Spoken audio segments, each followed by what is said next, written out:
Toss जिंकलाय. अति महत्वाचा सामना आहे, अगदी सेमीफायनलची लढत आहे आणि सगळ्यात महत्वाची गोष्ट की रिलॅक्स असाल की काही प्रेशर असेल.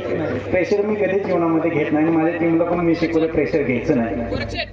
4 लगातार पराभवानंतर तुमची टीम इथं पोहोचलेली आहे. 6 लगातार जीत.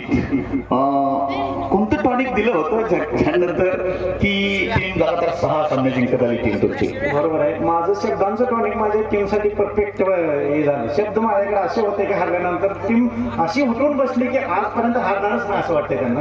नक्की या ठिकाणी जबरदस्त परफॉर्मन्स राहिला, कमबॅक जबरदस्त राहिला. कॅप्टनचा टॉस जिंकलाय. 6 षटकाची लढत आहे. पहिल्यांदा काय निवड कराल, बॅटिंग की बॉलिंग आणि का? आणि बॉलिंग निवडणार आणि टुर्नामेंटमध्ये सगळ्यात बेस्ट बॉलिंग आमच्या टीमची आहे म्हणून आम्ही बॉलिंगसाठी जाणार.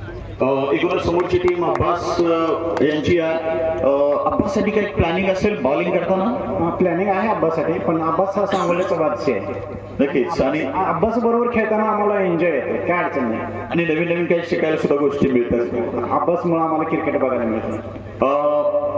एक 10-18 वर्षाचा तुमचा क्रिकेट प्रवास थांबला होता, त्याच्यानंतर परत तुम्ही क्रिकेटकडे वळाला. कसं काय परत दुसरी इनिंग क्रिकेटची चालू केली? नक्कीच हा विषय इंटरेस्टिंग आहे माझ्यासाठी. जीवनामध्ये मी क्रिकेट सोडलं होतं साधारण 2006-07ला. नंतर ना मी कोविडच्या काळामध्ये थोडंसं पॉझिटिव्ह आले. डॉक्टरने मला सांगितलं एक्सरसाइज करा आणि एक्सरसाइज मी आवडत्या क्षेत्रात करायचं ठरवलं आणि माझं सगळ्यात आवडतं क्षेत्र क्रिकेट होतं.